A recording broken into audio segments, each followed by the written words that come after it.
옛날 옛적 한양 땅에 한 정승이 살고 있었습니다. 정승의 집안은 대대로 명신으로 대를 이었으나 유독 이 정승대에 와서는 후사가 없었습니다. 정승은 후사를 이으려 별의 별짓을 다 해보았으나 늦게까지 아들이 없고 딸만 두게 되었지요.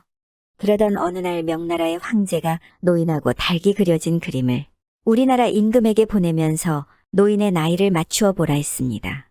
임금은 대소신료들에게 그림을 보여주고 그림 속 노인의 나이를 알 수 있냐 물었지만 아무도 대답할 수 있는 신하가 없었지요. 임금은 하는 수 없이 정승에게 그림 속 노인의 나이를 알아보도록 명을 내렸습니다.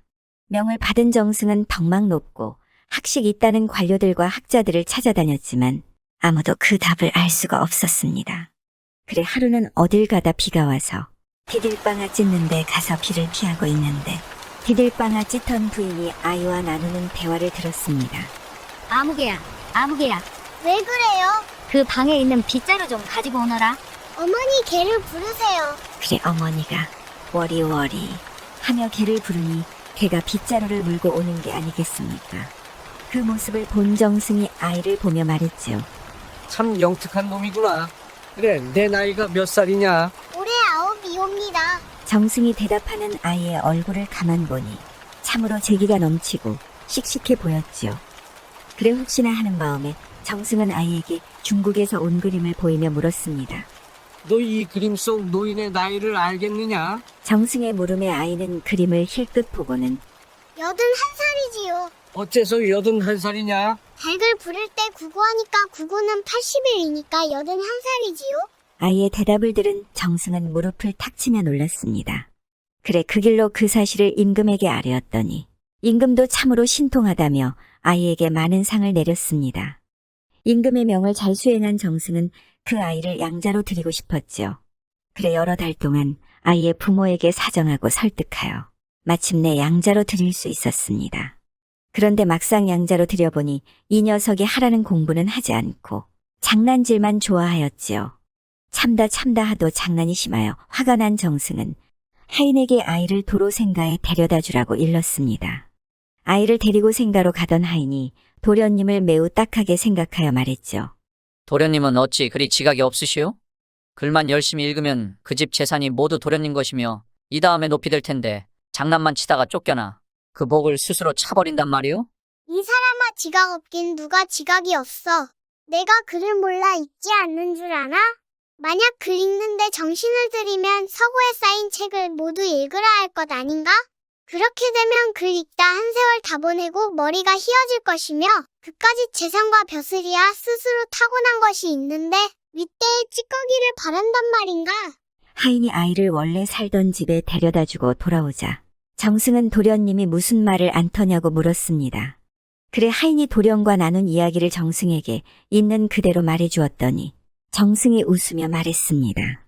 사람은 의기가 첫째요, 학문은 둘째인데 그놈의 말이 그만하면 쓸만하니 아주 쫓아버릴 수만은 없구나. 정승은 그리 말하고 양아들을 도로 데려다 길렀습니다. 또 하루는 정승이 조회에 갔다 돌아오니 사랑방 장판 바닥에 한 곳도 성한 곳이 없었습니다. 송곳으로 방바닥을 찔러 공보를 만들어 놓은 것이죠. 필시 아들의 지시려니 하고 아들을 불러다 물었습니다. 장판을 누가 이렇게 했느냐? 도령은 방구석에 송곳을 가리키며 대답했죠.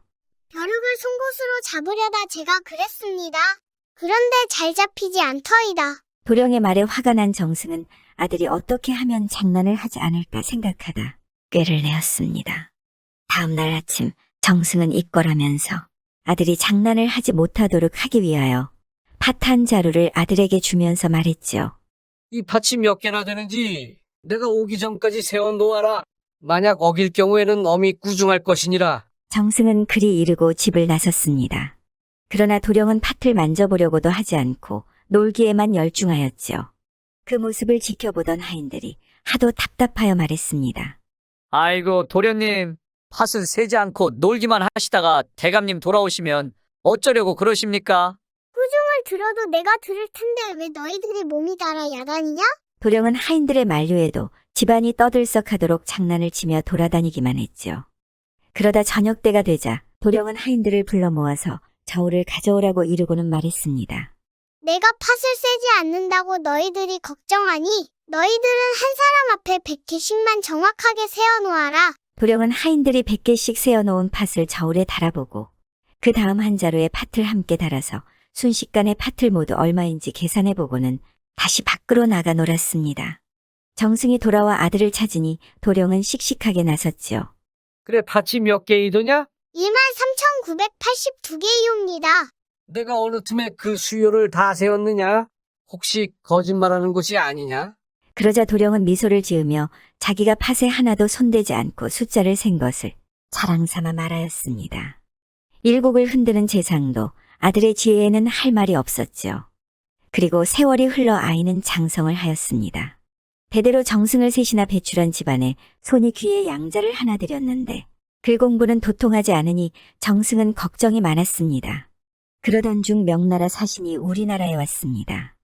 정승은 사신 통사 하나와 아들을 데리고 안내를 하며 명나라 사신에게 한양 구경을 시켜주었지요. 경복궁에 이르러 명나라 사신이 물었습니다. 이 건물을 짓는데 몇 해나 걸렸어? 글쎄 옳시다. 자세히는 모르겠습니다만 한 3년 걸렸을 것입니다. 이까지 건물을 짓는데 3년이나 걸렸단 말이오.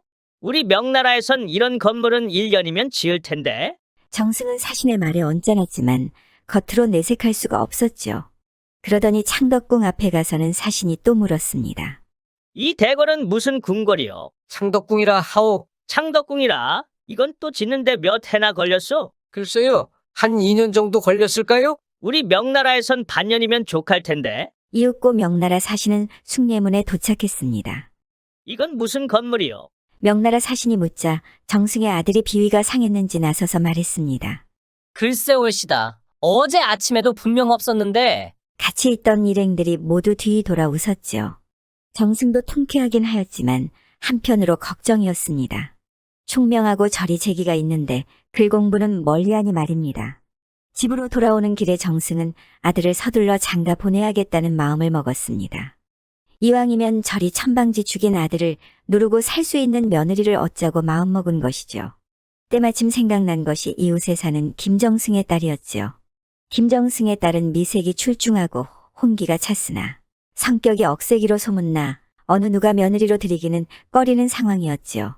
그래 그날 저녁에 당장 김정승 집에 납치서를 보내 혼례를 서두르니 김정승의 집에서도 옳다커니 하여 서둘러 혼례를 치르게 되었습니다. 이 소식을 들은 정승의 아들이 가만 생각해보니 꼼짝없이 장가를 가게 생겼는데 신부가 억세기로 소문난 김정승의 여식이니 시집으로 데리고 오기 전에 단단히 버릇을 고쳐야겠다고 생각했습니다. 혼례 당일날 아침 정승의 아들은 어머니 보고 생콩가루를 싸 달래가지고는 신부의 집으로 갔습니다. 그리곤 혼례를 치르고 신방에 들어가기 전에 생콩가루를 냉수에 타서 먹었죠. 밤이 깊었습니다. 첫날 밤 신부는 깊이 잠들었습니다. 가만히 일어난 신랑은 색시 속곳에다 설사를 해놓고 색시를 깨우면서 말했죠. 웬 구린내가 이렇게 나오? 신부가 잠이 깨어보니 자기 속곳에 변이 있는 게 아니겠습니까? 신부의 얼굴은 빨개가지고 고개도 들지 못했지요. 그걸 본 신랑이 옷을 챙기며 나는 간다고 하니 신부가 바지를 붙들고 못 나가게 하는 게 아니겠습니까? 그 뒤부터 이 고집이 세고 억센 신부가 남편에게 고분고분 말을 잘 들으니 정승은 영문도 모르고 울지도 웃지도 못했다 합니다. 어찌 글 공부만 잘해야만 잘 살겠습니까? 공부하는 재주 따로 있고 말하는 재주 따로 있고 또 머리 쓰는 재주. 각기 저마다 다른 재주가 있는 거 아니겠습니까? 오직 글 공부만을 재주로 하니 저리 영특한 아들이 마음에 들지 않은 정승이지 않겠습니까? 사람이 다 다른 재주가 있음을 알아야 더 사람 가까이 살 수 있는데 말이죠.